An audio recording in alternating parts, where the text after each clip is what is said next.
maybe. Okay, welcome everyone on this second day of Ontology Commons addressing challenges of the Industry 5.0 transition workshop. I'm Hedi Karai. I'm the technical coordinator of the project. So a kind reminder that the session will be recorded, and during the talks your mics and cameras are automatically deactivated. After the talks, the discussion part will start, where you can discuss with the speakers by asking questions via the QA function, or raising your hand and ask to be in the stage in order to discuss with audio and video with the speakers. So please use the chat in order to ask your questions. So today we have also an exciting program like yesterday, and today we are glad that we have 3 plenary talks and a poster presentation.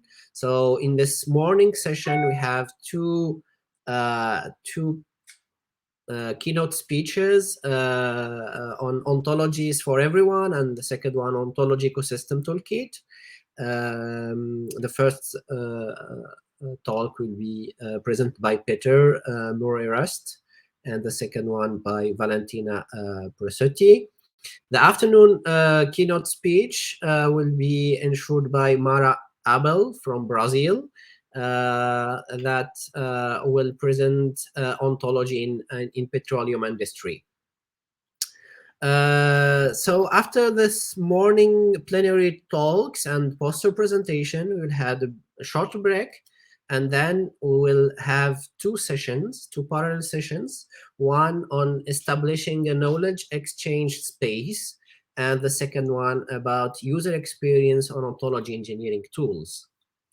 Then we will have a lunch break, and in the afternoon we will start at 2:15 with the plenary talk of Mara Abel, and then we'll have 2 parallel sessions. The first one on ontology-based digital marketplaces for Industry Commons, and the second session on ontology adoption. So this is the program of the day, and as yesterday also, we will have, after the afternoon break, we'll have the session summary in which we'll present all the outcomes of the session. So we remind that it's really a workshop to discuss, to exchange insights between people. It's not like a conference. It's more about discussion, exchanging ideas, and discussing challenges and solutions.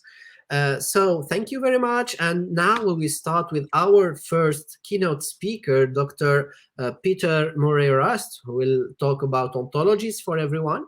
Dr. Peter is a chemist, is currently working at the University of Cambridge, as well as he's working in chemistry. Dr. Murray-Rust is also known for his support on open access and open data. His research interests have involved the automated analysis of data in scientific applications, creation of virtual communities, for example, the Virtual School of Natural Science in the Globe-wide Network Academy, and on the Semantic Web. So, Dr. Peter, the floor is yours. Thank you very much indeed, Mohammed. This is very exciting. Just to say that this is the first Onto Commons workshop I've been to. I took the opportunity yesterday to listen to the afternoon session, and I was so interested with what I saw that I completely had to revise my talk so that I hope it is acceptable for the community. So I'm really delighted to be here. Right, well, I will share my screen, and I share screen. This is the first time I've used this system, but I'm sure it'll go okay. So can you see my screen now, which should say ontologies for everyone? Yes, we see the screen, Good. and but it's not in the presentation mode. I'm So just going to do that. Present a view. Okay. that's Right. great. Thank you. Good. Okay. So I'm a chemist. I've been involved in ontologies on and off for at least 20 years. And what I'm going to say today may excite some people and it may upset some other people, because I'm going to suggest that ontologies can be very simple and can be used by everybody. And we're going to have a demonstration in the middle with some wonderful young scientists from India who are going to show ontologies for plant science. They're going to be on a video. We'll see how all that works. So my emphasis today is going to be on terminology. So it's going to be very much word-based, although I do have a project on mining images for semantic data, heavily concentrated on Wikidata.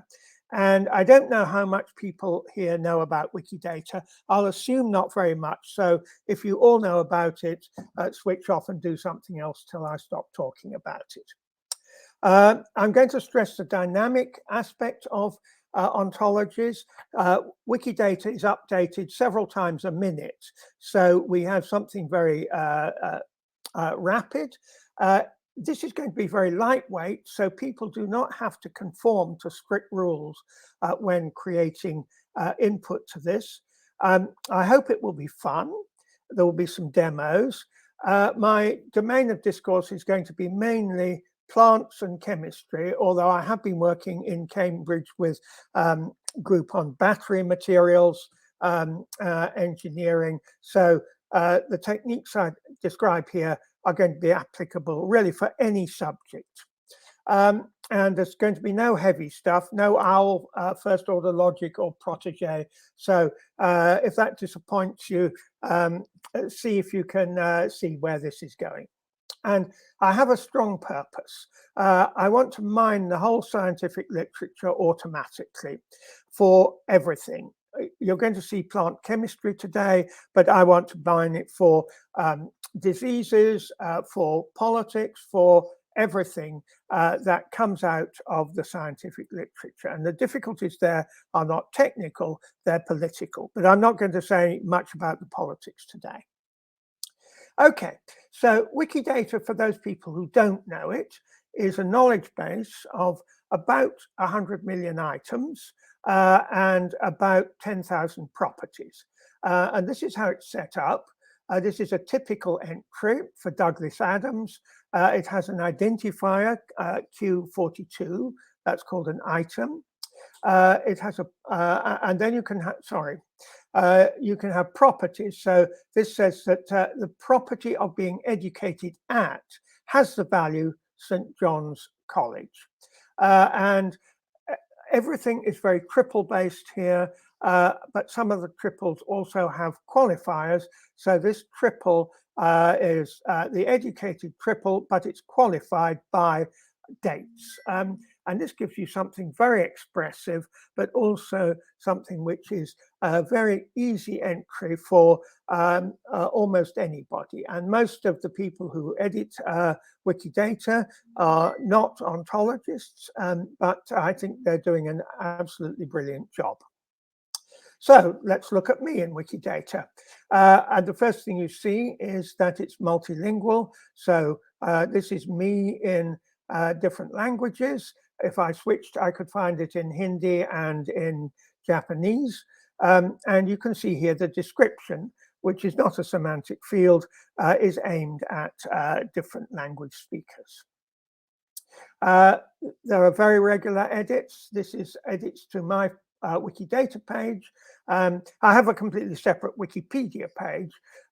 This is the Wikidata page, and you can see that it's been edited every month or two, and everything is recorded. You can backtrack. The whole thing is completely archived and extremely robust.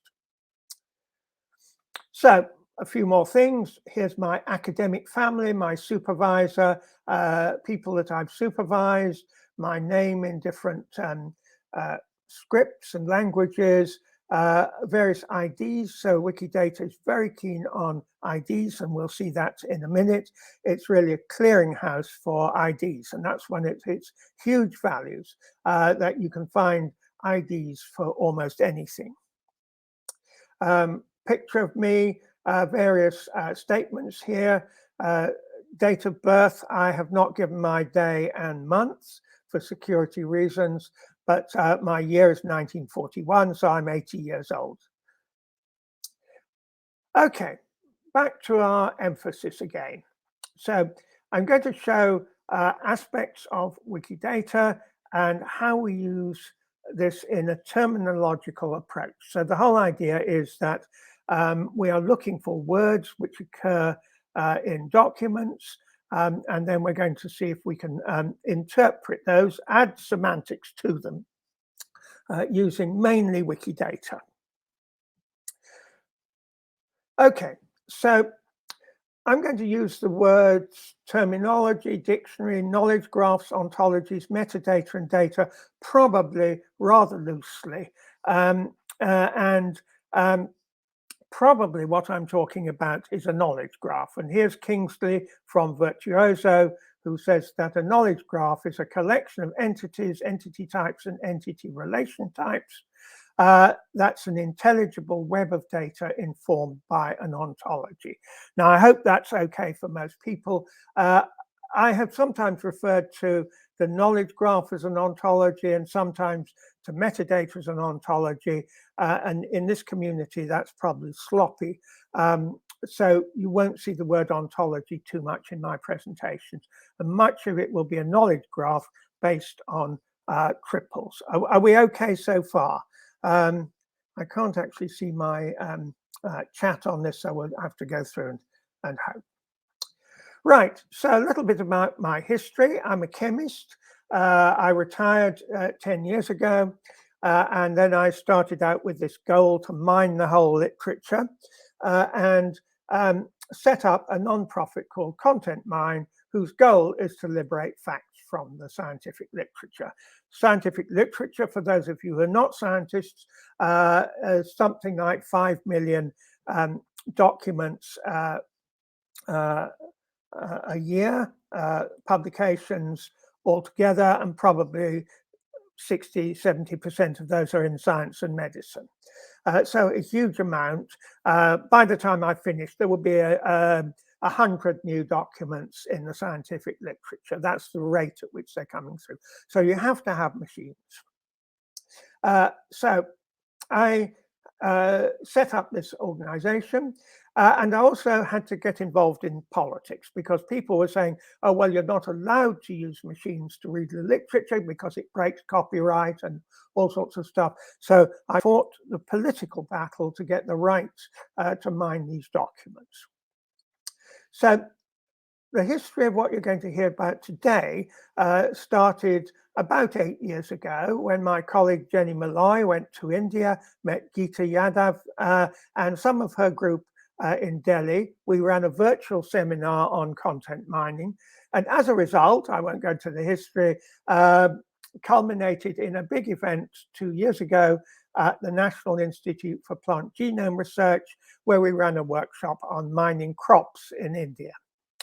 And then the pandemic struck, and I thought the most important thing I can do is to start mining the pandemic literature for data. So last year, we put our effort into creating resources for viral epidemics rather than plants. But this year, we've come back to plants, and this is the name of our plant-based project. So what are ontologies for? And I think you all need to ask this question. An ontology is for a purpose. If you don't know what the purpose is, you probably won't get the ontology right. I don't think ontologies are neutral. I think they're built for people to use in a particular way. And I've listed some things here that we might want to discuss later, but they include identifying objects. That's probably the most important thing. You saw the QIDs of Wikidata. annotating things, so adding textual descriptions to the occurrences of words, searching, so if we've got robust terminology, we can search with it.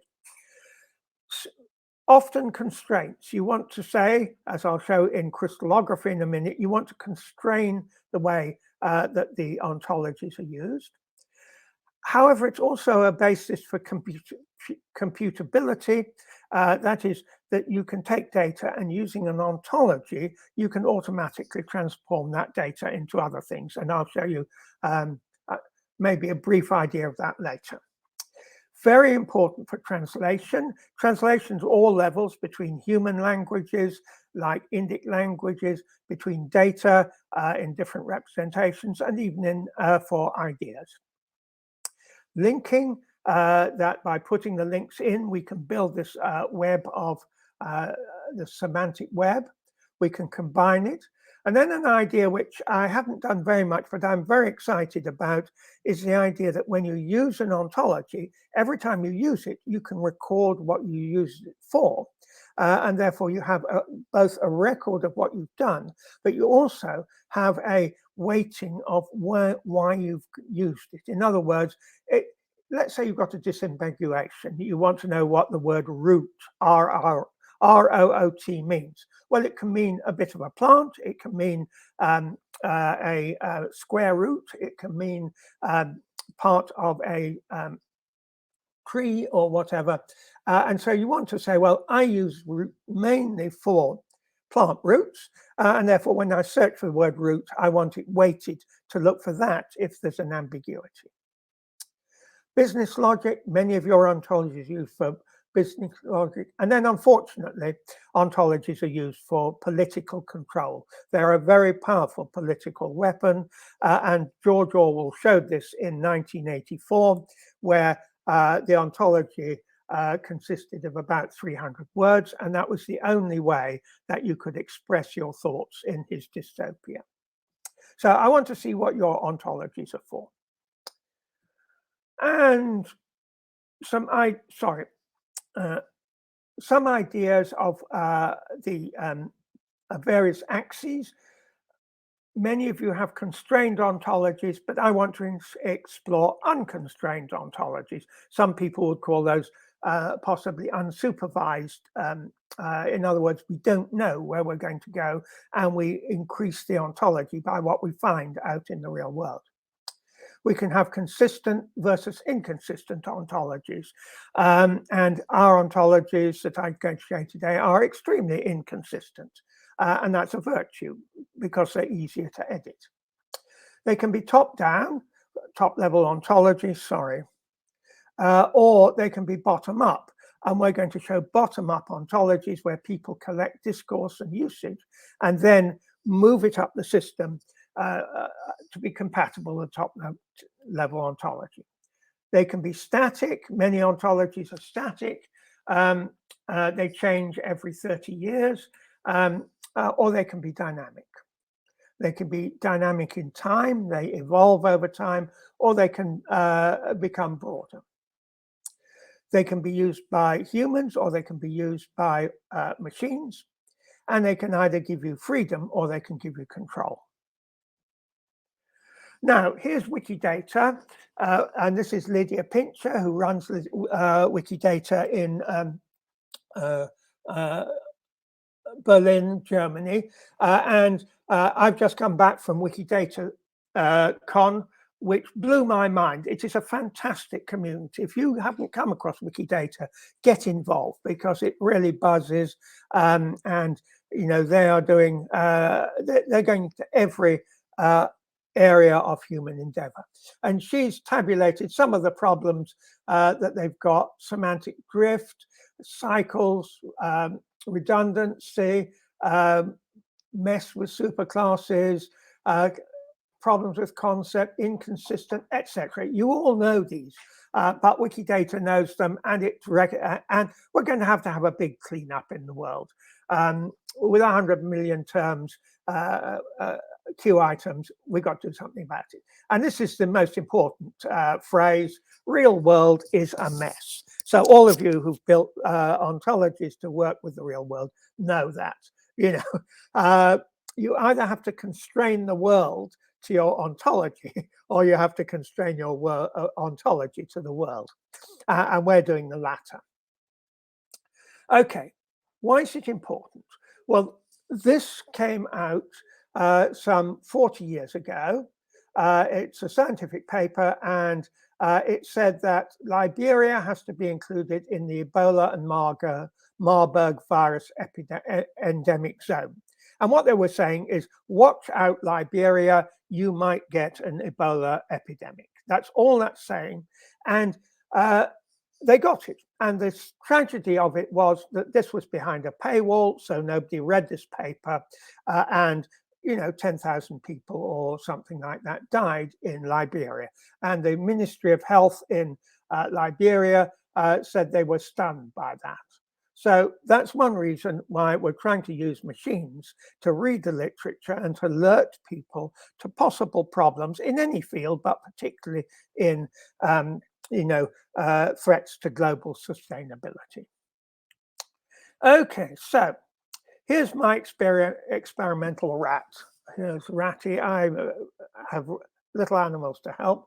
Ratty reads the medical literature and uses something called ICD-10, which is a classification.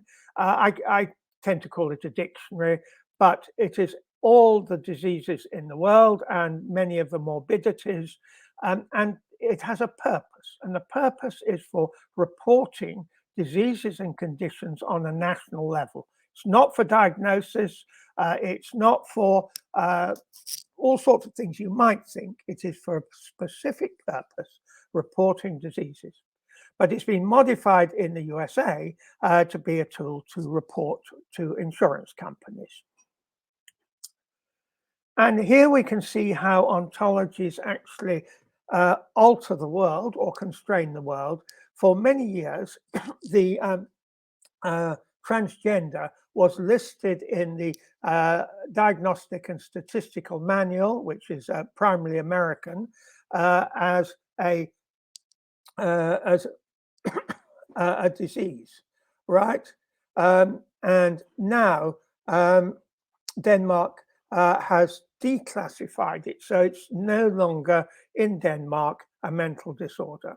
And you can see how important ontologies are in changing the world, or conversely, how important they are in holding the world back. So now let me go on to text mining. I'm going to show you a demo here. This is a bit of text, and I'm going to annotate it using a tool called Oscar Opsin and Chemical Tab in Cambridge. You can all do this. This is a website here. And if I click on this, it will apply ontological searching onto this here. Oh, sorry. I pressed the wrong thing. What a fool. It's easy to do. Well, I'll try this one. This one will do. I've lost my arrow now. That's the problem. My arrow has gone. Where's my arrow?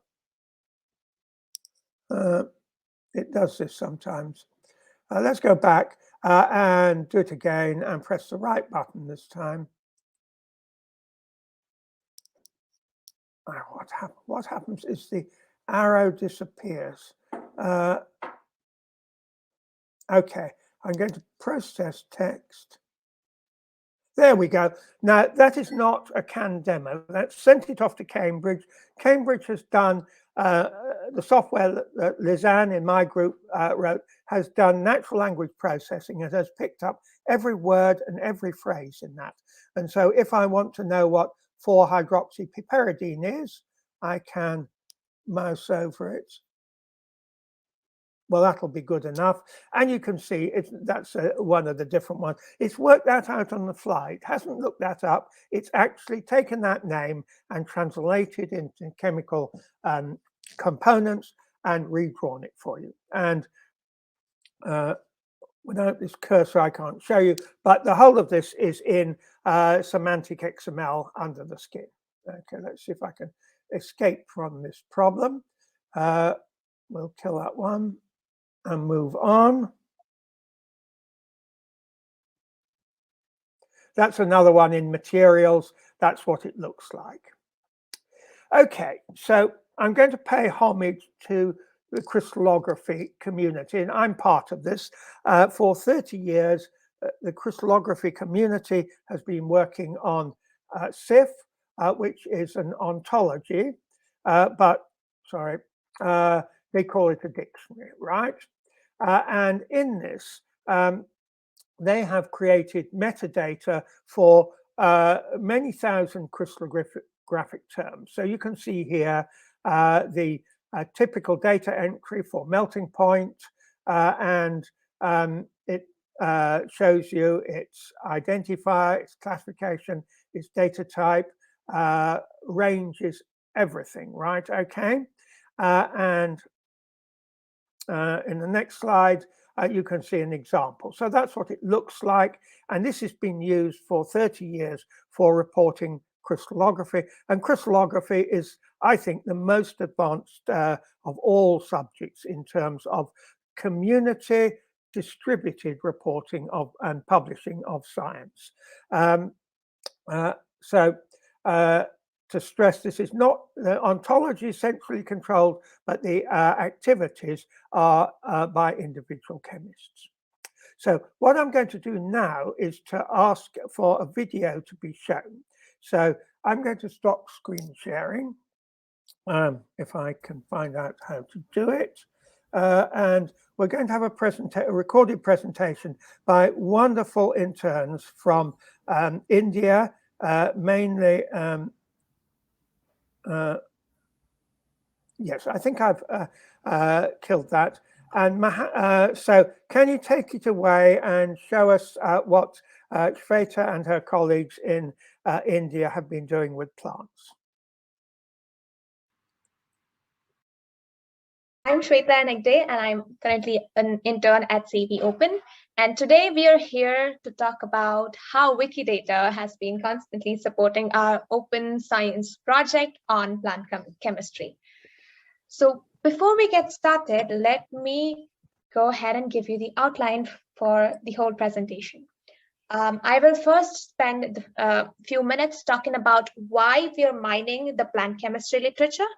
And two, I will give an overview of the workflow. And three, introduce you to the Karya interns who are then going to demo all of our tools and share their experience and challenges. With that, let's get started. So why are we mining plant chemical literature, right? So simply put, plants are better chemists than we are, and we use chemicals for literally everything, and that includes communication, defense, attracting pollinators, and so on. And we are specifically interested in a class of compounds called terpenes, which are special because they start from a similar starter molecule called isoprene. And based on what enzyme acts on the starter molecule, the final product is going to be different. And that's how we have a wide array of more than 20,000 different kinds of terpenes. So if you are someone who loves tea, then it's full of terpenes, and then there are a lot of crops which also have terpenes and so on. So we are specifically interested in these crops, that's corn, tomato, camellia, mint, lemon, grapes, and so on. And we are asking questions like, okay, so what are the enzymes that are involved in the terpene synthesis, and what are its genes, and so on.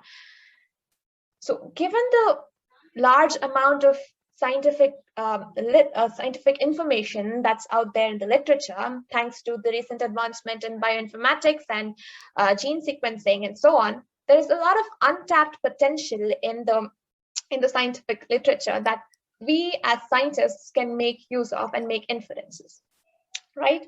So, but even before we go ahead, let's just zoom out a little bit and think about how big the scientific literature is.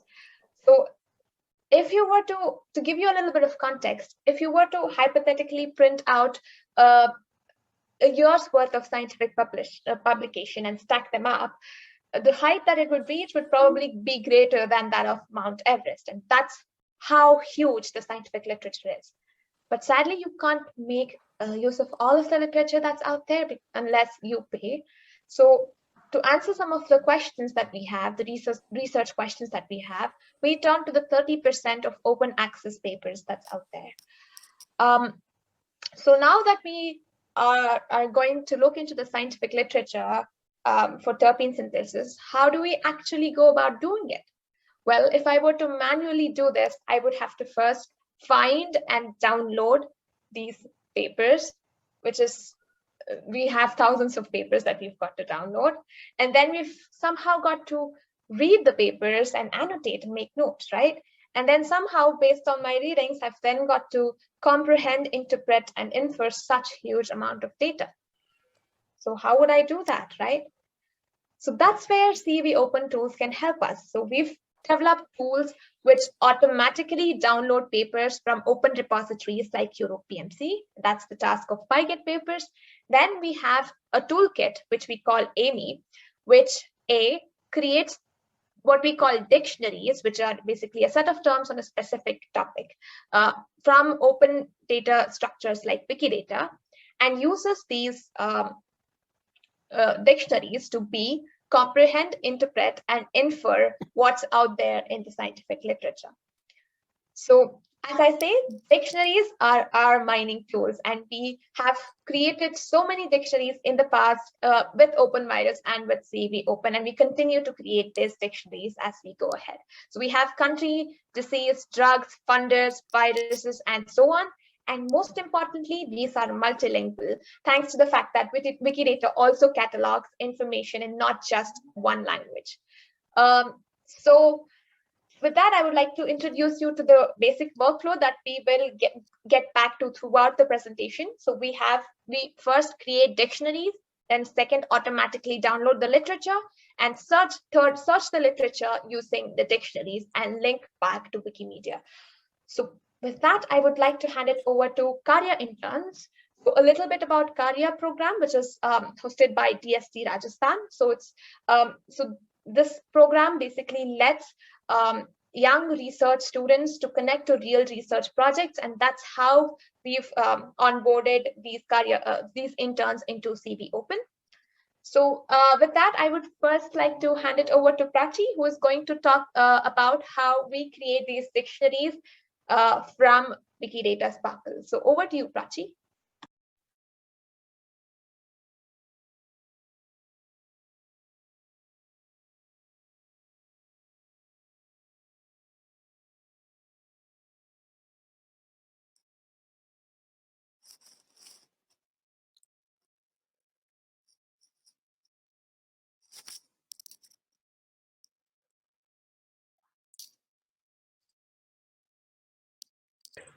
Is it all, or there is a technical problem? I think there's a technical problem here. I don't know so okay. I have got all this on mine, so I think I'll skip this and take the screen back and show you what Prachi would have said. Okay. So let me take the screen. Don't worry, I'm used to these sorts of things happening. So here we go. And here's Prachi. And we'll go to presenter view and so on. So I won't introduce, I'll zoom on, but you can see she's using Wikidata to say where she's come from. And again, that's multilingual and semantically based. So the idea is that we create dictionaries which are semantically based on the Wikidata ontology. We download the literature, we search it, and then we link back to Wikimedia. So it may very well be that we find new stuff which we can put back into Wikidata. Okay, so she was going to talk about creating dictionaries. And this is a typical Sparkle query. So P31 is the most used property in Wikidata, which it means instance of or is a. So this says that I want all items which are instances of Q59447, which is a diterpene. And I don't have time to show you the interface, I don't think, but the interface actually has got help on it so that you can mouse over and you can type diterpene in. Here's the interface. And if you type diterpene here, it will suggest you Q59447. Oh, it's working. Don't understand. Can people see dynamic on the screen? Yes. Oh, well, I don't know what's happened here. It's come back. It's showing. This is what Prachi is showing, and you can see that it's hit 12 results. And so, oh, there's a problem with Microsoft PowerPoint. It's crashed my end, so don't worry. I can keep talking. Oh. These sorts of things are common when you try multimedia things. So trying to get back to the PowerPoint, and it's hidden by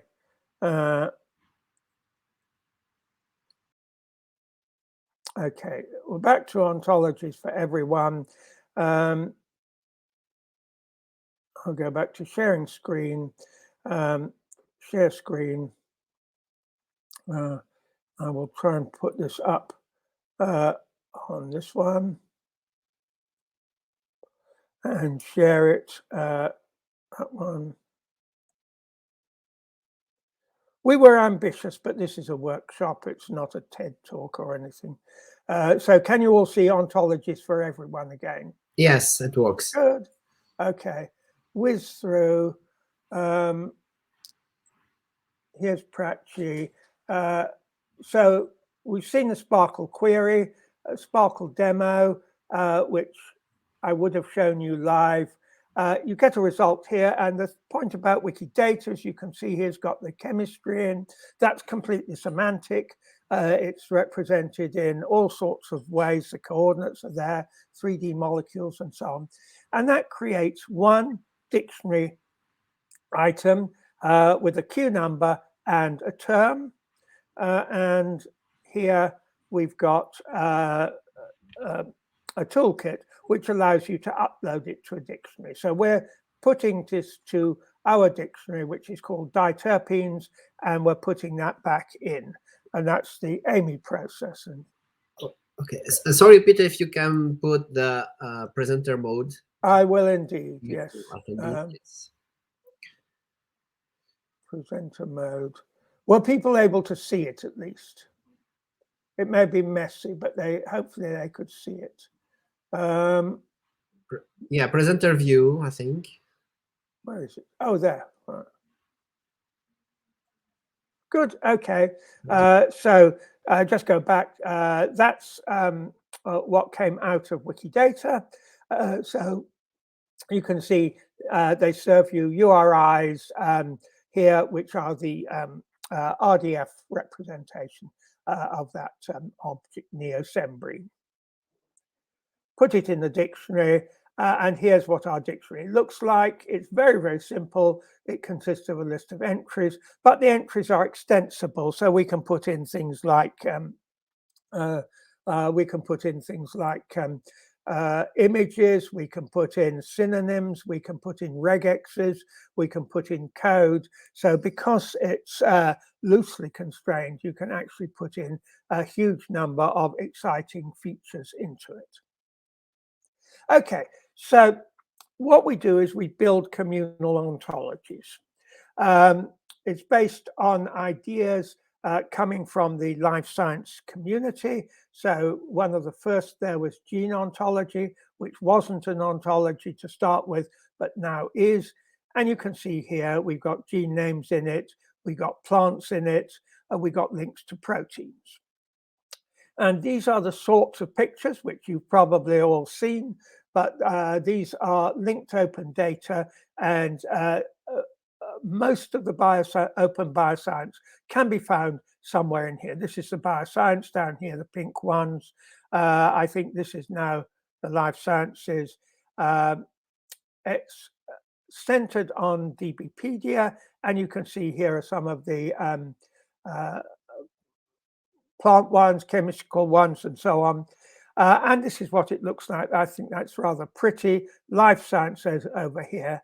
And I think all this life science, most of this life science conforms to the basic formal ontology, BFO, which Barry Smith described yesterday. Now, what we're doing is we're providing a very lightweight gateway to this. So here's this, which is more complex than anyone can understand. But we use Wikidata as a filter. So Wikidata has identifiers for all of these, and it has some of the data in there. So a lot of biological data is in Wikidata from here, but not all of it. And one of the big pushes is to get more and more in there. But you can find, as you saw, the terpenes in there and much else. And what we do is we build lightweight dictionaries, as I thought that Pracci and Shweta have shown, which are windows onto Wikidata because they have the Wikidata terms. And then we use those dictionaries to index the literature here.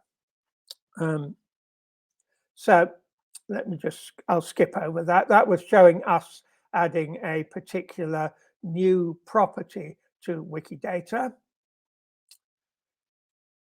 So what we do is we like to work with XML papers, and in science, particularly medical science, biomedical science, these are often available as JATS, J-A-T-S, which is a highly sophisticated XML DTT for schema for documents, and it's got things like abstracts and references and captions and so on. So we split the paper up, and then we can search different parts of it. So we can say we mine this part with this dictionary and this one, but we only use this dictionary for this, and we only use this one for that. So you have very, very precise searching within a paper. And here's a typical example of a dictionary for materials. Just to remind you what a dictionary looks like: Q numbers, description, terms. We search with the terms, but we can search with regexes and so on. And this is a typical result. We use the W3C annotation spec, which contains here the text which precedes it. So this is read under vacuum for 5 hours. Lithium is the match. Sheet was served as counter and reference. And that is a very powerful way of recording where in document something is. You can't do it by characters and offsets because they are machine dependent. So we become very proficient at making these dictionaries, and we've probably got about 100 dictionaries, and we have a cascading approach where you can package the dictionary. So this is a little package of plants, biological activity, how it was extracted, the compounds and so on. And we have a completely different one for, say, batteries, and a different one for countries and political aspects and so on. And these are all symbolic. So this dictionary here has a symbol of EO activity and so forth. I've got about 3 slides left. The sorts of things we use it for is a dashboard. And so here we're searching for, electrochemistry, and we're looking for batteries, magnetism, who funds it, and then the chemical element and the country. And you can see here the chemical element, lithium, titanium, iron, and all of these point back to Wikidata through our dictionaries. Here we've got the funders. They all point back to the dictionary for the funders. We have various electrochemical terms. They all point back. And then we have unsupervised word frequencies. And something that's very useful to us is co-occurrence. So can we find terms which co-occur in the document? And so here, electrodes and the elements which occur with them, cathode, voltage, and so on. And that's very useful if you want to say which plants occur in which country, things like that. which elements occur in which battery, and so forth. Very quick, but very powerful, this co-occurrence. So that's a rapid view of what we're doing. It's very fluid. We'll be delighted for anybody to join us. We have several volunteers. Our most prolific volunteer is 16 years old. He's still at school, but he's done a brilliant job in writing the software. All of our stuff is open. I haven't said anything about open notebook science, but open notebook science is put out to the web as soon as it is done. We don't put it in notebooks and then copy it up later. Everything goes out on these wikis. So you can see these here, all our discussion, all our results, and we correct them as we go along. There's no right or wrong results. There are just early and refined results. And as I say, feel free to join us if you think that this can help you. And thank you very much for the opportunity. And I'm very happy to answer questions in the chat or verbally if there is time to do so. Thank you. Thank you very much, Peter, for this great presentation. So please, if you have questions, you can ask your questions through the chat and Peter can answer. Yeah. So until now, there is no questions. People I'm typing, I think. happy to take verbal questions. Okay.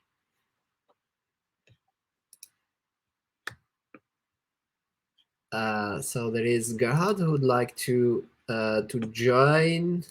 He's raising hand. So please, Christine or Luigi, can you? Yeah, that's great. Hi, can you hear me? Yes. Yep. Yeah, thanks very much, Peter, for a really great presentation. Yeah, it was a bit difficult to put it in words on the chat. So I just wanted to explore this sort of balance between the more kind of heavy ontology use, right, which you have seen experience, which a lot of people here work on, and the sort of more lightweight approach, right? And you know, any views or comments that you have regarding, for example, making sure that we know what we exactly we're talking about in a certain concept, right? Which is, I suppose, one of the aims. The other one being a stronger interoperability, you know, by having, you know, a very, you know, strong or very tight ontological framework. And so in terms of kind of advantages and disadvantages of the sort of heavy to lightweight approaches, I would really like to hear your opinion on that. Good. Okay. Well, if I was, let's say, running a transport system or a bank, I wouldn't use this approach. I would use a properly engineered ontology, which could be proven to be correct, and which was managed by an ontology curator or committee or whatever, and so on. But this is a way of building unsupervised knowledge. We don't know we don't know how many plants are in the literature. So we go out and fish them out and put them into this. Now, I raised this with Lydia at WikiDataCon, and I said, look, basically, we are mending Wikidata as we go. And I think that's a good phrase, that Wikidata is based on formal principles, but it is so big with and so much variety with 10,000 properties that it can't possibly be consistent.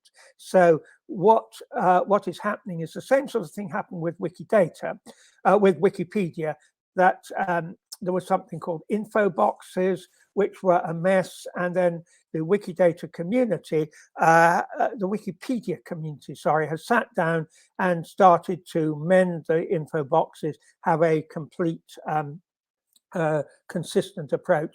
And those info boxes also inform Wikidata, and Wikidata will increasingly be the source of the info boxes on Wikipedia.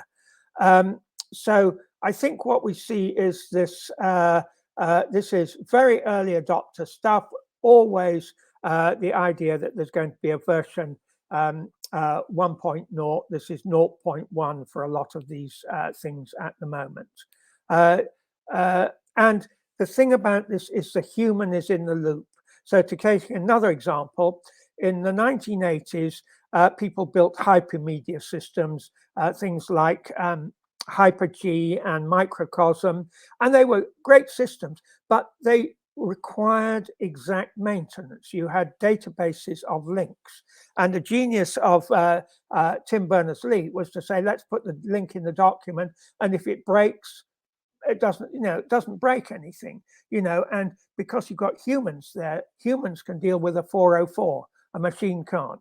So we're going to have the equivalent. Ontology 404 will be inconsistency found. Yeah, that's a very nice equivalent. Thank you. That's fantastic. Yeah. Thank you, Gerhard, for the question. Thank you very much. Thank you, Peter. So if there is no questions, we can move to the second speaker, Valentina, and then if you can ask questions by chat and send them to Peter. So Peter, I will ask you if it is possible to turn off the sharing, stop sharing. Done. Thank you very much. So I would like to welcome Dr. Valentina Presutti. She is an associate professor at University of Bologna. She's also associate researcher at the Institute of Cognitive Science and Technologies of CNR and coordinator of Semantic Technology Laboratory. Valentina received her PhD in computer science at University of Bologna in 2006. And her research interests include AI, semantic web, and linked data, knowledge extraction, empirical semantics, ontology, and knowledge engineering. So today she will talk about extraction of common conceptual components for multiple ontologies. So Valentina, the floor is yours. Thank you very much for the introduction. And can you hear me? And can you see my slides? Yes, both. Okay, very well. So thanks for having me here. So I will actually present to you a work that I'm doing with my PhD student, Valentina Carriero. And I think it's, well, of course, it's something we are doing for research, but I think it's interesting because it can have a really practical impact on real world use cases. And we work a lot with ontologies and knowledge graphs in projects. Especially, I have to say, in our case, since a few years, we work a lot in the cultural heritage domain. And I really appreciated the talk by Peter. There are many things I would slightly disagree with, but maybe we will have the chance to have a nice conversation about that. Well, let me say, I agree that there are many things you can do, many useful things you can do with the knowledge bases such as Wikipedia, Wikidata, and others, which are, somebody mentioned lightweight, but so there is this debate now since long about, and I think on the other hand that in certain circumstances, we need to, you end up understanding that your requirements are, lead you to the need of developing a more, more specific model that can be, of course, then linked to this more general purpose knowledge graphs and certainly benefit from them.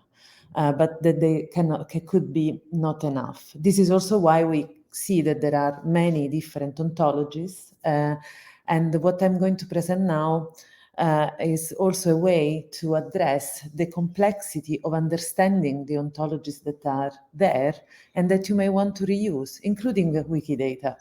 Why not? and actually Valentina Carriero, my PhD student at the moment, is analyzing Wikidata with this kind of approach. So I think, so this is also a link, if you want, to what Peter said, and maybe in a few months we will have some interesting result. So I will I will introduce the problem that we drove us, which is about, which is the issue of understanding ontologies, meaning when you want to do some engineering task, such as reusing, aligning, right? And I will introduce the concept of conceptual components, and I think here the concept of ontologies and patterns is something that you know, and we have approached an analysis to observe how actually things are modeled. So in a sense, so we decided to call them observed ontologies and patterns, like things that you modeling solutions that are actually implemented in ontologies. And the idea is that you can, so you can understand better ontologies if you can identify these components, so that you can use them for comparing even different ontologies. And this can be done either by annotating the patterns that you use in the ontologies, or by extracting them and maybe annotating them automatically if you're able to identify them.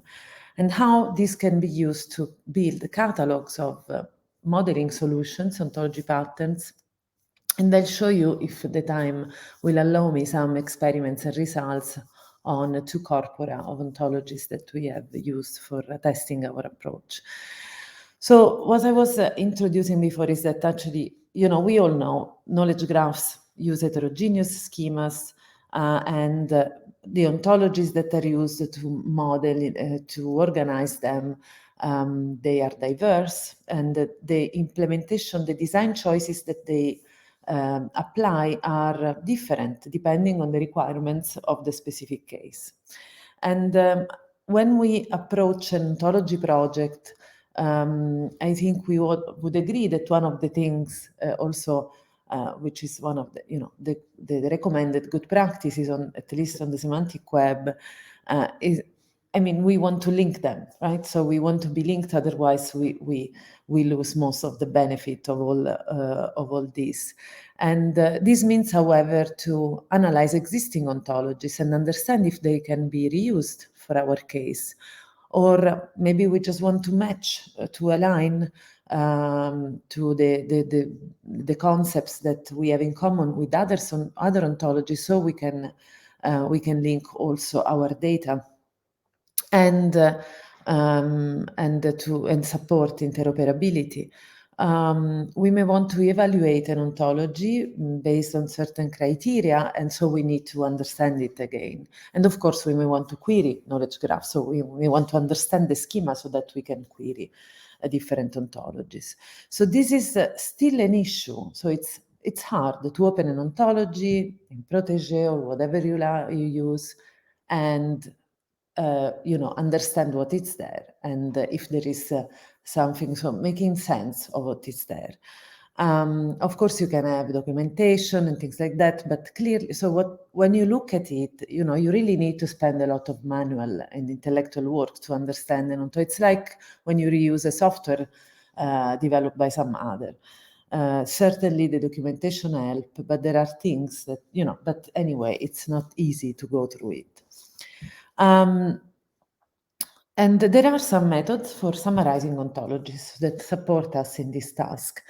And what we noticed is that so far, most of the methods that exist, they are, say, extracting method, meaning that you have an ontology, for example, here in this in this simple example, you have here event, location, time, technique, subject, and cultural property. And what these methods do, they try to extract the key concepts and relations from them.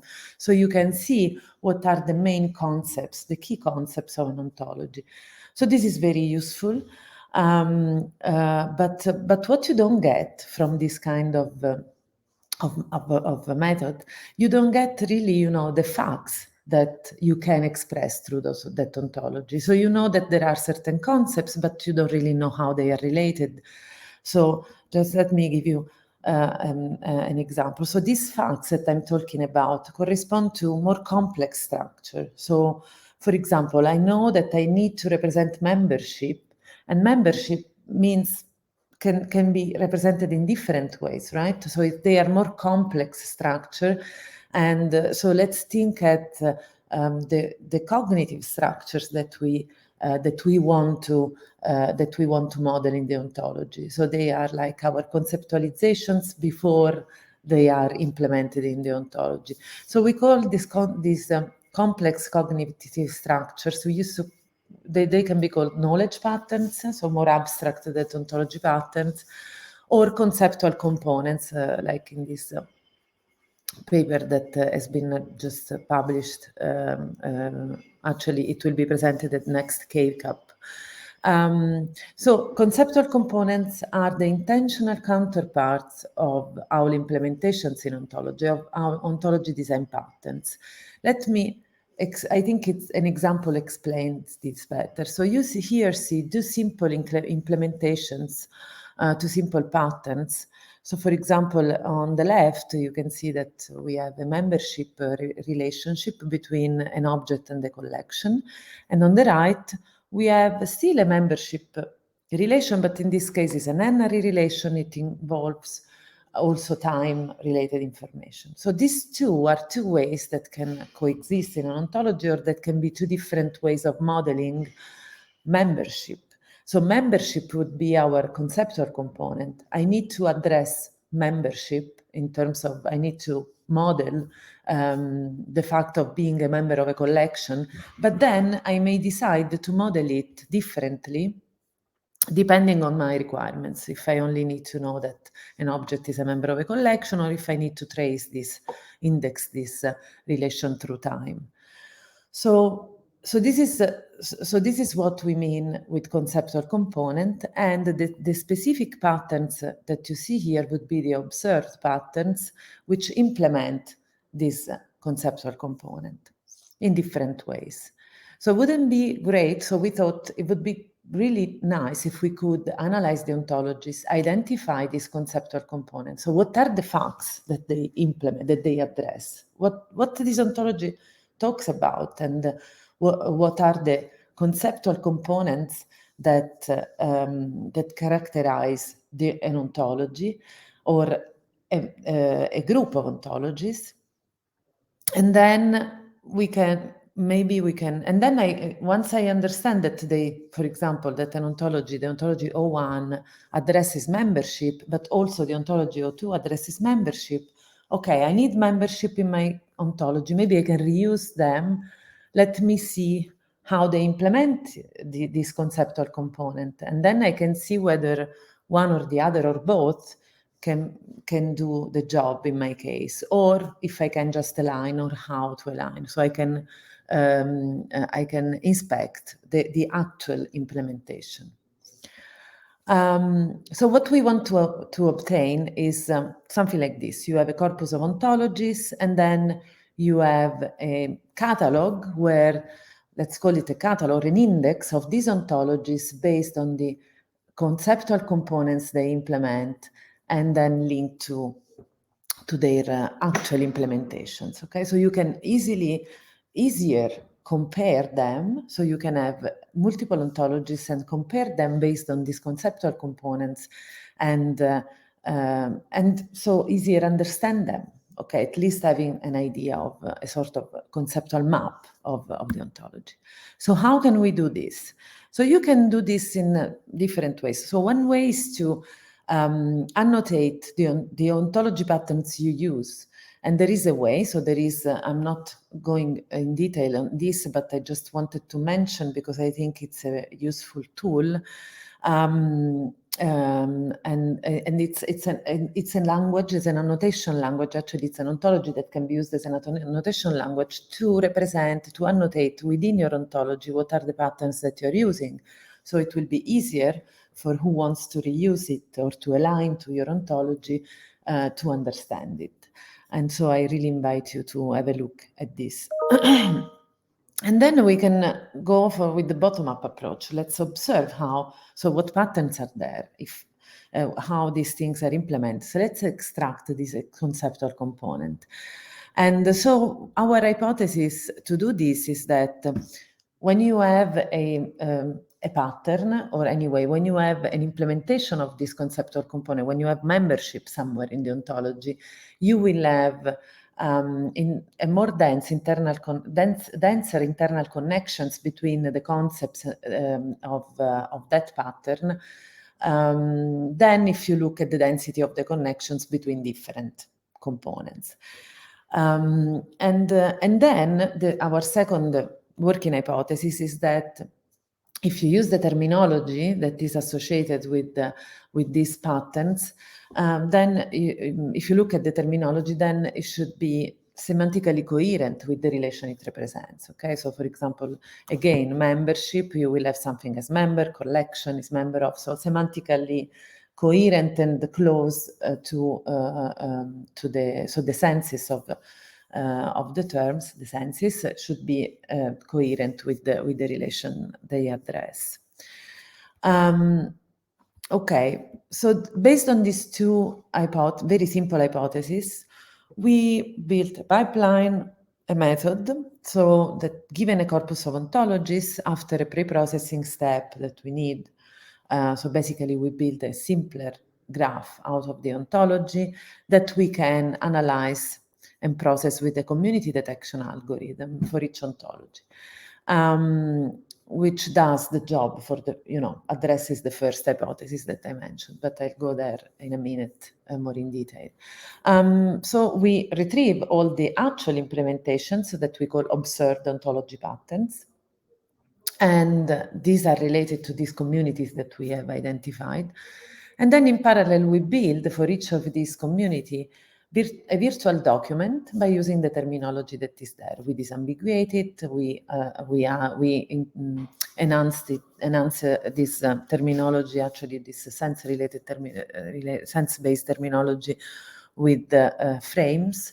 And then we apply a clustering algorithm to group them because of the second hypothesis. So they must be semantically related. So if we group these clusters, and we use in this case all the communities, so we will group terminologies coming from different ontologies.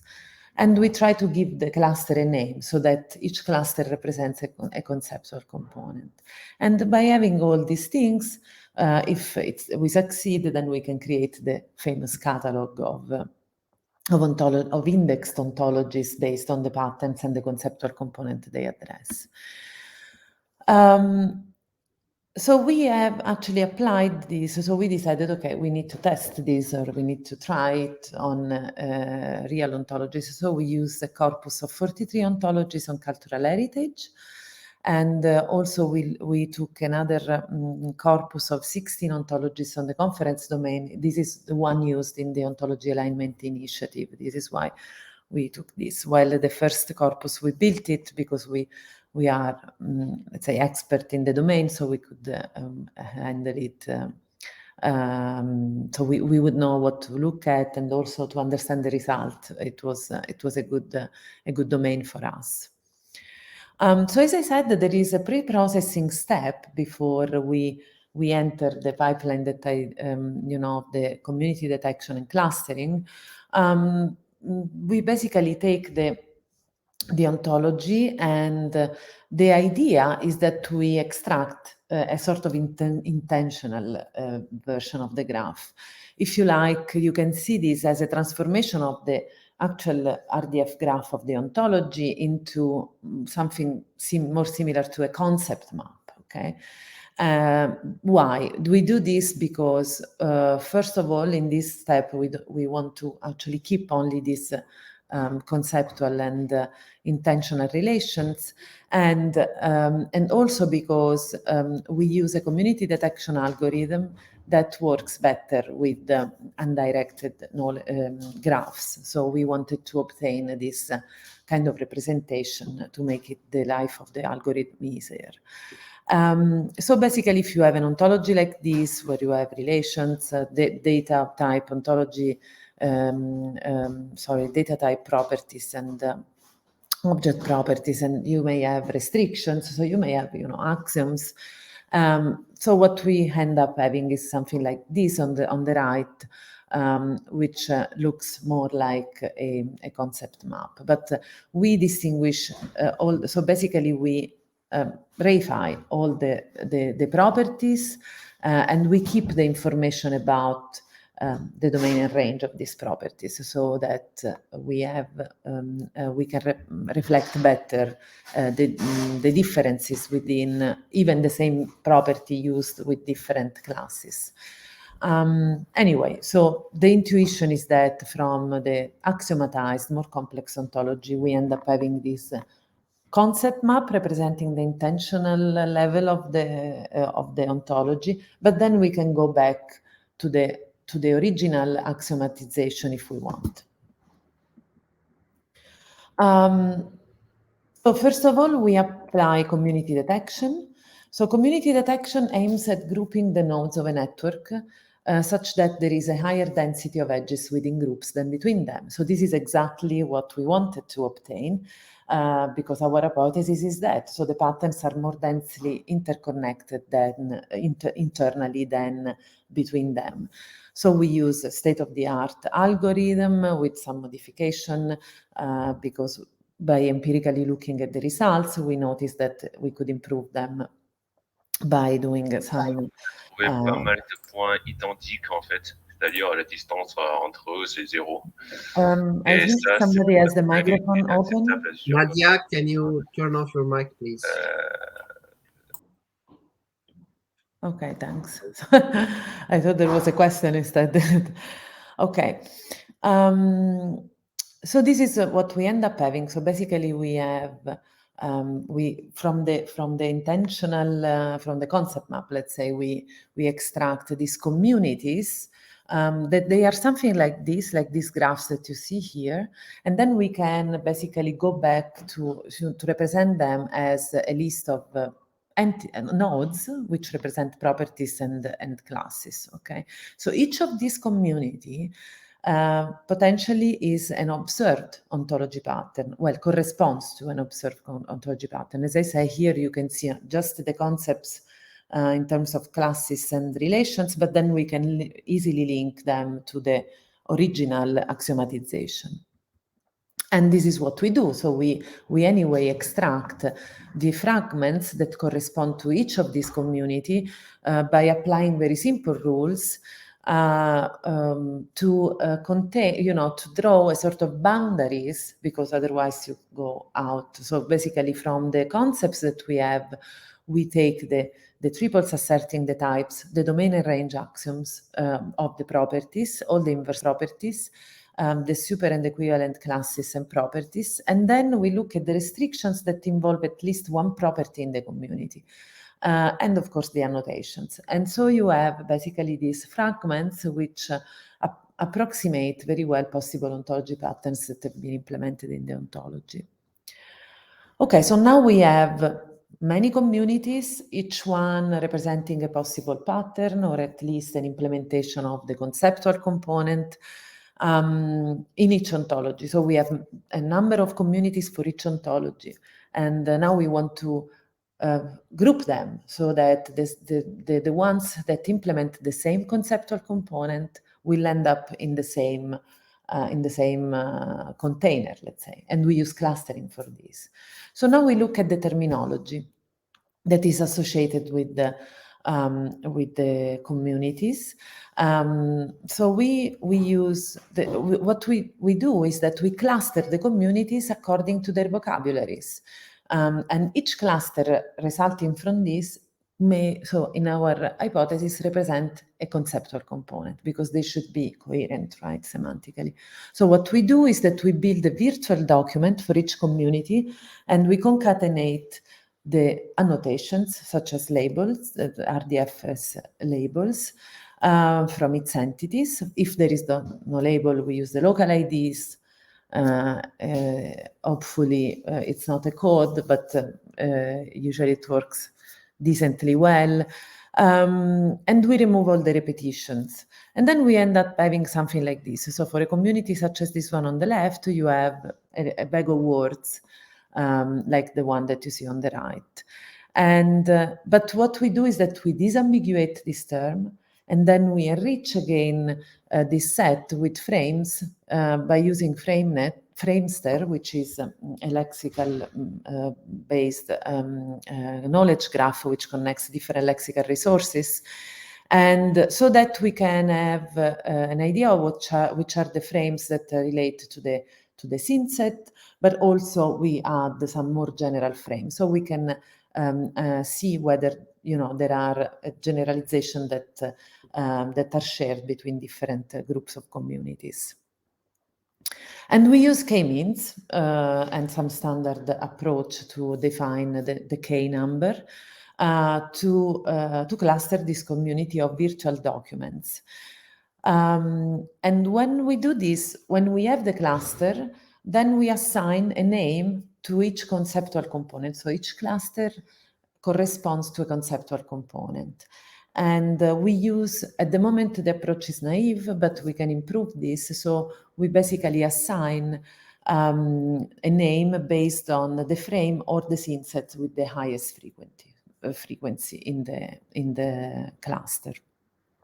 And we also collect all the terms representing the observed patterns that fall into that are classified by a cluster, and we use this terminology to provide you know, it's, of course, it doesn't make much sense because it's a concatenation of terms, but it gives the possible reader an idea of what this cluster is about, a better idea than the name that can be sometimes more general. So the specialized part.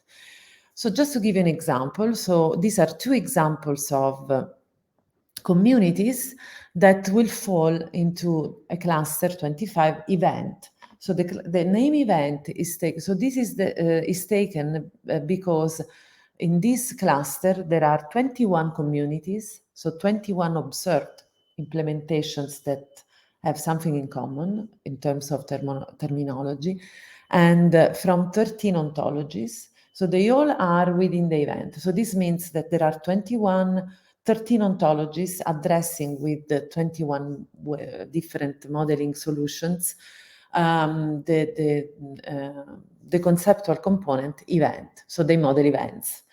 And we group them. So if I want to know how they model it and which ontologies model events, I can look into this cluster and have a clearer idea on without having to look at the whole ontologies and one by one. And then I have this list of terms that gives me some additional information of the specialized aspects. For example, I can see that there is time, that there is recurrent event. So maybe the model, so this means they model something related to recurrent events and cultural events. So you can see that there are some specialized aspects in some of the ontology.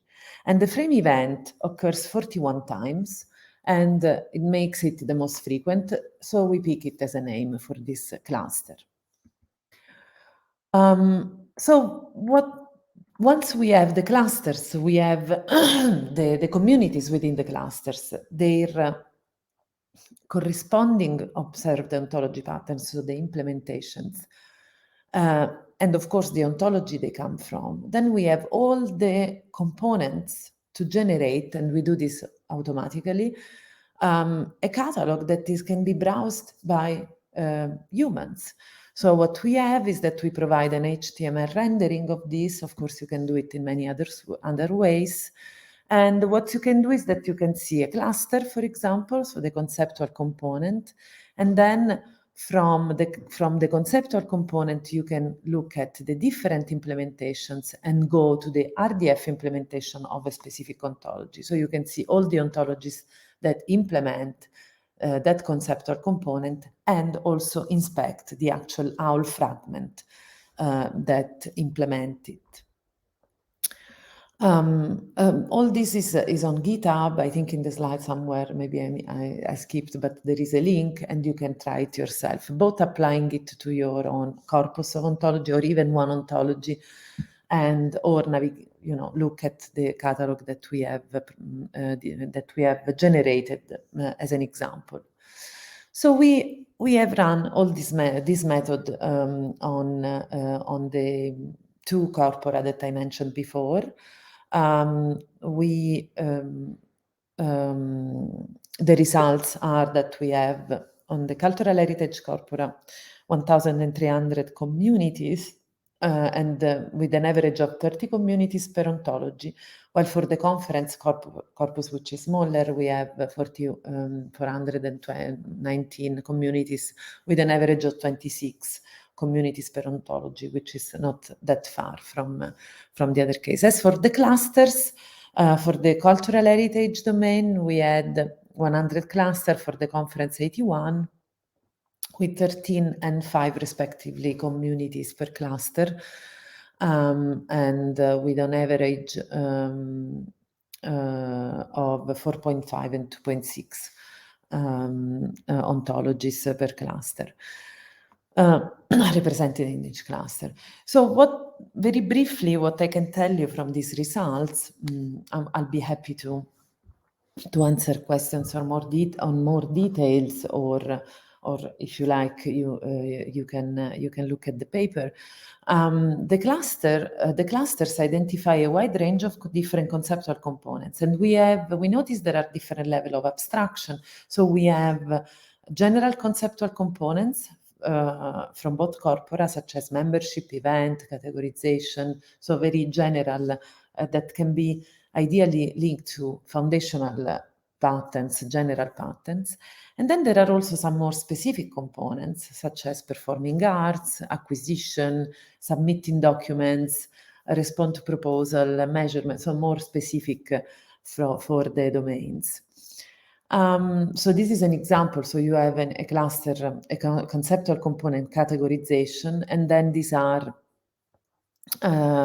different, the different communities that compose this cluster from different ontologies. And I have a few examples here. Acquisition, again, from different ontologies, from CDOC-CRM, ARCO, and BibFrame, all for the cultural heritage in this case, have their different ways of addressing. So this is, in my opinion, really interesting and especially handy to look at, okay, what ontologies are there, let's then put in a corpus, and then let's see this kind of view of over the ontologies on the each part. And when I mentioned that instead of only, of having an indication of the concepts, I want to know what I can model there, what I can represent them. Can I represent the day, the time? Can I represent the place indexing, or is there a specialization of this? So I want to know, and especially the key thing is to compare a number of ontologies by looking at the same conceptual components. So to conclude, as for the experimental results, of course, not everything was ideal, although it's very good. So we notice really that the majority of the components, so we have identified also criteria to evaluate whether a community is bad or ideal or good, and different ranges. I couldn't go into the details, but actually the results are really more than promising. They are already good, but there is still margin to improve. So for example, some of the clusters can be split or merged, so we want to improve and implement some heuristics to improve the clustering. The naming can be improved. It's very naive the way we are doing this, so certainly we can find other strategies to name the clusters. And also we have lots of data in the intentional graph preprocessing, but that's actually something we recover after when we retrieve the observed ontology patterns, but also made us notice that when there is poor axiomatization, you lose data, which means that poorly axiomatized ontologies, which in my opinion are also less useful than a bit richer axiomatized ontologies, because if I only have a list of terms, I don't know much what to do about it. So this made us think that this approach can also be used for evaluating ontologies. And so there are some ongoing and future work that are certain. So we are continuing working on this.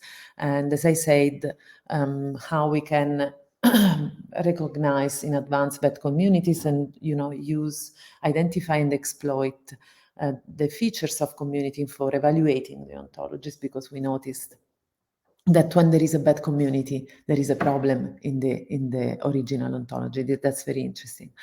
Then we want to, so we did an evaluation and a manual inspection of the results, but we want to do additional user-based evaluation for specific engineering tasks, such as reuse or understanding. And we have also a visualization tool that we are a prototype that we want to use for this. And another thing we want to do is to devise a way of linking catalogs and foundational ontology patterns to the observed ontologies and patterns. So this can really be helpful also for the designers that maybe do an implementation and then they see that there is a pattern and they can maybe benefit from integrating things that are in the pattern or adjusting what he or she did based on existing patterns. I mentioned already OPLA X, which I really recommend to have a look at. And of course, all this work, if we manage to actually identify observed ontology patterns and link them to existing, more standard patterns, then we can also provide the way to automatically annotate the patterns within the ontology. So I thank you for your attention. I hope I use my time. I actually wanted to leave a few minutes for possible questions. Thank you very much. Thank you, Valentina, for your presentation. Very interesting and great work. So we have some questions in the chat. So the first one is from Andebas. She said, you are dealing with many ontologies for the same domain, so cluster. Does this give you ideas about cleaning them up? That is ideas for better defining concepts. Okay, so does this give you ideas about cleaning them up? That is ideas for better defined concepts. Well, thanks for the question. Well, cleaning, I mean, what we did, I think that this extraction of patterns, let me call them like that, observed patterns, they can, I think this has a potential in many applications. So for example, for us it's interesting because we want also to understand how people model conceptual components. So it's from an empirical approach to knowledge engineering, this is extremely interesting. On the other hand, if we manage to link these patterns to the observed patterns to more standard ones, the ones that we have in catalogs or the ones that come from foundational ontologies, which are, very carefully defined and designed and used in many applications, then you can use it with this purpose, as you say, Anne, like, okay, so I may, instead of using this extraction approach for reusing ontologies, I may put my ontology there, look at what comes out from it, and then decide to use the hints that come from there to clean or to improve my ontology. So yes, I think you can use it for that. I think it gives you a lot of hints. Also because if you put there also ontologies from the domain, other ontologies, you can look at different design approaches, and they certainly can give you hints. Of course, you can find also crap design, no? So, but certainly it's a way to analyze what is there, and why not to evaluate your work or the work of others. I hope I answered the question, Anne. Thank you. There is another question from Marta. So she's thanking you for the presentation, and she's asking, did you observe whether any of the UDB deeps were actually anti-pattern?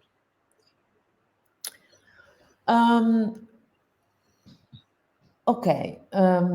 Yes, in a sense. So when I said we have bad communities, we notice that they correspond to poor modeling. In principle, this happen more but what you mean is anti-pattern, probably it's not what I mean here. Not really anti-patterns. We didn't notice any anti-pattern, and we weren't looking for it. So meaning that we didn't inspect all the patterns that were there. Okay, so probably there are some, but we don't know. So the idea is that you, for example, imagine that you want to check how ontologies in the cultural heritage domain model events. Okay. And then you have this corpus, maybe you have even a bigger one or another one, I don't know, and then you put it there, and then you end up having, you look at the the conceptual component event, and you have, I don't know, 30 possible different modeling.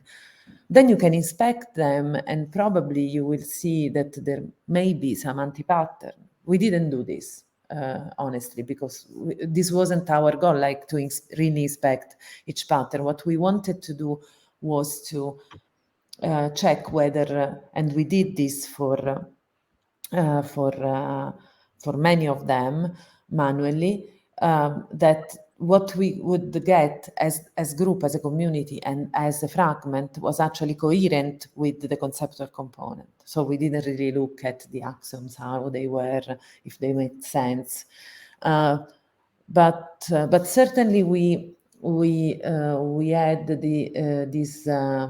this clear indication that when there is poor axiomatization and pure modeling, then you have bad communities.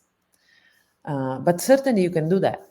So you can inspect specific model, the modeling solutions for a specific component, and check whether there are anti-patterns. Thank you, Valentina. So there is other questions in the chat. We are a little bit late, so we need to move to the last presentation of the poster. But if you can, Valentina, answer questions in the chat. Thank you. So let's move now to the last presentation about the poster. Dr. Nadia Chouchani, a researcher or research scientist and team manager working for Railenium, a research institute specialized in railway domain. Dr. Nadia, you can share your screen and present your poster. Yes, hello, thank you, Eddie. I will sharing my screen.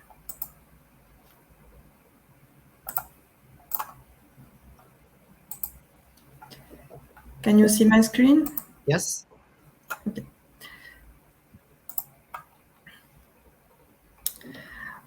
So hello to all. Thank you for giving us the opportunity to publish our poster. So I am Nadia Chouchani, a research scientist working for Railenium, a research institute in railway field in France. And I will present some work in progress done with my colleague Sana Debej about ontologies, modularization to support digital continuity in industrial domains.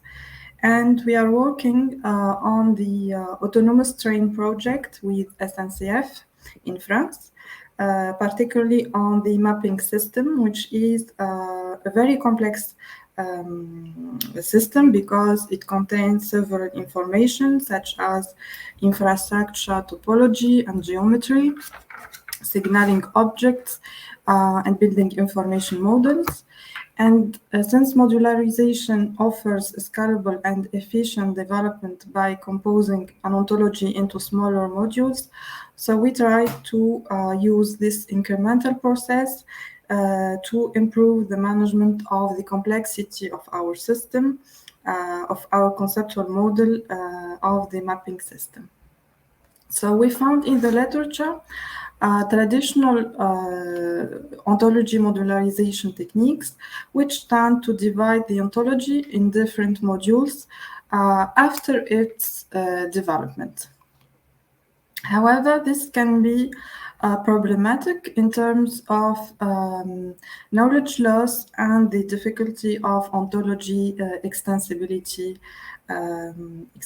So our solution was to apply modularization from the first steps of the ontology development process.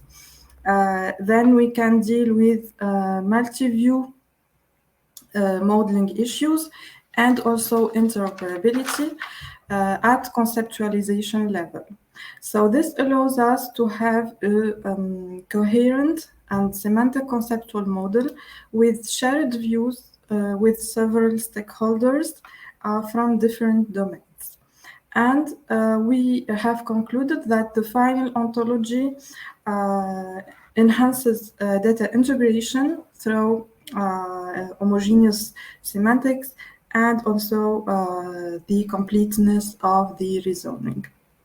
So these performance results, according to usability and interoperability, are required, for instance, in our project, to enhance our autonomous train mapping system modeling. So that's all, and thank you for your attention. Thank you very much for your presentation, Nadia. So if there is questions, please do it in the chat. We are a little bit late, so we need to have the break before the next sessions that will start in 5 minutes. So if there is any questions, please chat with Nadia. And so it's time for break, and then we start the next sessions in 5-6 minutes. Okay, have a nice break and see you later. Thank you. Thank you.